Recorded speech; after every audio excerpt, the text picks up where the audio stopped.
Recording को देख सकते हैं, अभी भी मार्टी सर के यूट्यूब पर आ चुका है, बार बार सुनिए।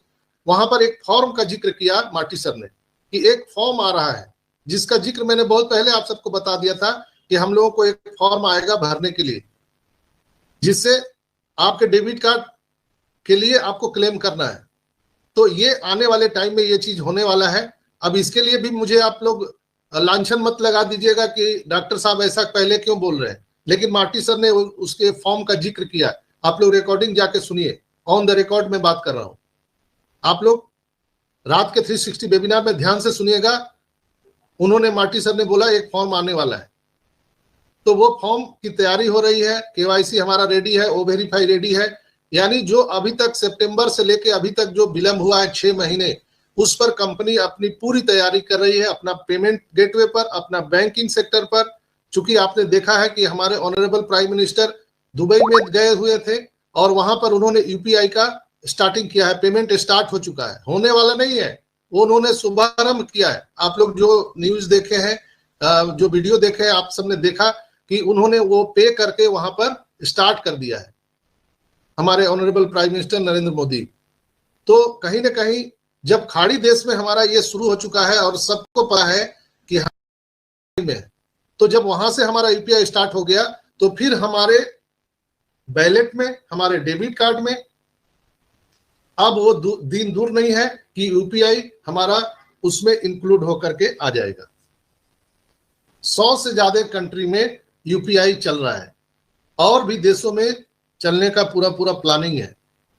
तो चीजें बैकएंड पे बहुत सारी हो रही हैं, लेकिन हम लोगों का ध्यान होता है कि अभी हम लोगों को पैसा नहीं आया, 31 तारीख निकल गया, 16 तारीख निकल गया। तो ऐसा ने क्या बोला था कि हम लोग दिन गिन रहे हैं, ये दिन इतना निकल गया, लेकिन हम आपके वैल्यू को बढ़ाने के लिए लगे हुए हैं। सर हमेशा चाहते हैं कि हमारा और आपका वैल्यू बढ़े, और आपका हमारा वैल्यू बढ़ेगा तभी लोग यहाँ पर, लोगों के बैंक अकाउंट में, लोगों को वैलेट में पैसे बढ़ेंगे। सीधी सी बात है, हवा में तो कोई पैसा आएगा नहीं। जैसे उन्होंने जिक्र किया था कि हम डेटा सेंटर रेडी कर रहे हैं, तो वो भी रेडी हो चुका है। डेटा सेंटर क्लाउड होस्टिंग के माध्यम से वो जब चीजें आपके सामने आएंगी, तो आपको लगेगा कि आज पूरी दुनिया में अगर सबसे बड़ा मार्केट है, सबसे बड़ा जरूरी अगर किसी को है बिजनेस में, तो वो है डेटा सेंटर। चूंकि पहले कागज के फाइलों में काम हुआ करता था, आज कागज चला गया, पूरा डिजिटल आ गया।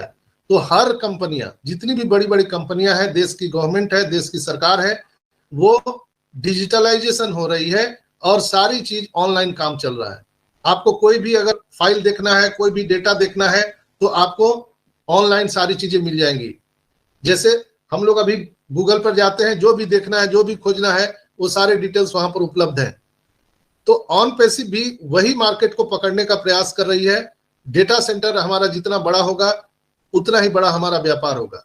आप सबको मुझे बताते हुए ये खुशी हो रही है कि आपने माइक्रोसॉफ्ट के बारे में सुना होगा। माइक्रोसॉफ्ट अपना डेटा सेंटर कहां बनाया है? समुद्र के नीचे, जहां पर टेम्परेचर नॉर्मल होता है, यानी जो हमारे दक्षिणी गोलार्ध है, जहां पे बर्फ के रूप में पानी जमा रहता है, वहां पर नॉर्मल टेम्परेचर होता है। वहां पर उन्होंने अंडर वाटर वो डेटा सेंटर को डाला है। क्यों डाला है? कि डेटा सेंटर में सबसे ज्यादा अगर पैसा खर्च होता है तो उसके रख रखाव में और उसके टेम्परेचर को कंट्रोल करने में बहुत ज्यादा ऊर्जा खर्च होती है, बहुत ज्यादा इलेक्ट्रिसिटी का खर्च होता है वो मशीन को ठंडा रखने में। लेकिन माइक्रोसॉफ्ट ने दिमाग लगाया और वो पूरा पैसा बचा लिया और सुरक्षित कर लिया जमीन के अंदर। जमीन हम अगर कहीं खरीदते हैं, एक्वायर करते हैं, वो भी बहुत महंगा है, लेकिन समुद्र में अगर हम स्थापित कर दिए तो वो बहुत सस्ते में निपट गया। सिर्फ वो रॉयल्टी दे रहा है, जिस देश के अंतर्गत वो सी साइड आता है, यानी समुद्र का एरिया आता है, उनको सिर्फ रॉयल्टी जाता है, दैट्स इट। तो उन्होंने एक अच्छा कॉन्सेप्ट दुनिया को दिया। उसी तरह से ऑन पैसिव एक अलग तरह का concept data centre cloud hosting के माध्यम से पूरी दुनिया को देने जा रही है। मैं बार बार कहता हूं, जो लोग अभी भयभीत हैं कि यहां से कैसे पैसा आएगा, कैसे आर्थिक आजादी मिलेगा, लोग अभी आए नहीं, ट्रैफिक मिला नहीं, कैसे होगा, तो उसके लिए मैं बार बार कहता हूं कि अमेज़न का 70% रेवेन्यू उनके डेटा सेंटर से आते हैं, क्लाउड होस्टिंग से आते हैं। एक भी उनका सुई भी ना बिक्री हो, फिर भी उनको पैसा निरंतर आता रहेगा 24 घंटा। तो ऑन पैसिव भी वही व्यवस्था कर रही है, जैसे in it to win it done deal का जो नारा है, प्लग एंड प्ले सिस्टम का जो नारा है, वो कैसे है, वो स्लोगन को कैसे कंप्लीट करेगी कंपनी, उसके लिए बैकएंड पर वैल्यू बढ़ाने का काम कर रही है। यानी डेटा सेंटर जो हमारा कंप्लीट हुआ है, कुछ ही चंद पलों में या कुछ चंद दिनों में ऐसा आकर के घोषणा कर देंगे कि वो हमारा बिल्कुल वो रेडी हो गया और हम उसको मार्केट में बेचने के लिए हम उपलब्ध करा दिए, कॉमर्शियल कर दिए हैं। ये अभी बहुत जल्द आपको घोषणा हो सकती है। तो बिल्कुल हम सबको आश्वस्त रहना चाहिए कंपनी के प्रति, अपने ऐश मुबारक के प्रति, कि जो भी चीजें हमारे लिए हो रही है बैकएंड पर, हमारे ही लिए तो हो रही है। कंपनी ने अपने लिए तो काम कर दिया, लेकिन अब हम लोगों के वैल्यू बढ़ाने के लिए वो लगी हुई है। और हम लोग अगर कंपनी को विश्वास नहीं करेंगे, हम जो नारायणी सेना, हम सबको बिल्कुल आश्वस्त रहना चाहिए। सारी चीजें हो चुकी है, डरने का कोई जरूरत नहीं है। ये जो माहौल पैदा किया जा रहा है कई लोगों के द्वारा कि हमें कंपनी के खिलाफ आंदोलन चलाना चाहिए, ये सब कुछ करने की जरूरत नहीं है। हम लोगों का भविष्य हम खुद खतरे में डाल देंगे।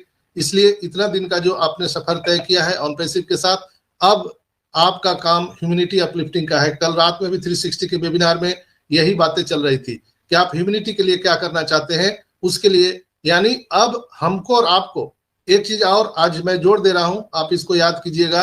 आज के करंट सिनेरियो में सबसे बड़ी बात आज के लिए है, तो आज से आपको अपना जो इकोनॉमिकल, जो आपका अभी एरा आने वाला है, उसके लिए आपको प्लानिंग करना चाहिए। आपके इकोनॉमिकल एरा के लिए प्लानिंग करना चाहिए कि हम आने वाले भविष्य में हम कैसे उस चीजों को हैंडल करेंगे। स्वाधीनता तो हम सबको मिलने वाली है, आर्थिक आजादी मिलने वाली है, लेकिन आर्थिक संपन्नता आने के बाद हम चीजों को कैसे हैंडल करेंगे, उसके अनुसार आपका माइंड परिपक्व होना चाहिए। जैसे हम अगर कहीं ठंडे पानी में नहाने जाते हैं तो उसके पहले अपने आप को उस रूप में ढालने का प्रयास करते हैं, तो आपको उस तरह से अभी रेडी होना पड़ेगा, परिपक्व होना पड़ेगा। आपके साथ किसी ने छल किया है, आपको कुछ भला बुरा बोला है, तो वो सब चीज भूल जाइए। किसी ने आपको कुछ कहा है, वो चीज सब भुला दीजिए।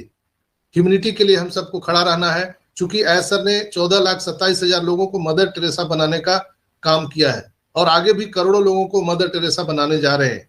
हम लोग यहाँ पर कैलकुलेशन क्या करते हैं कि हमें 3 ट्रैफिक मिल गया, उसको 4 मिल गया, उसको 5 मिल गया, तो हमारे डायरेक्ट में इतना थे, तो उसके हमारे डायरेक्ट में कोई है ही नहीं है। तो ये आपका गलत सोचना है दोस्तों। ये क्या 14,27,000 से आर्थिक आजादी मिल जाएगी? क्या कभी नहीं मिलेगी। यहाँ पर हम 8 अरब लोगों की जनसंख्या पर बात करते हैं कि हम दुनिया के 8 अरब लोगों को आपके हमारे स्ट्रक्चर में लाने की बात हमारे ग्रेट सीईओ एस मुबारक कर रहे हैं कि वो 8 अरब जो लोग हैं हमारे आपके स्ट्रक्चर में कैसे आएंगे।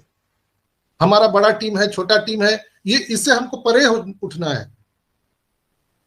इस सर्कमस्टांसेस से हमें बाहर निकलना है दोस्तों। ये भूल भुलैया है, मैं बार बार कहता हूं, लखनऊ का भूल भुलैया। हम लोग इसमें भूल भुलैया में घूम रहे हैं। ये 14,27,000 किसी का ट्रैफिक नहीं हो सकता है। OnPassive, the future of internet.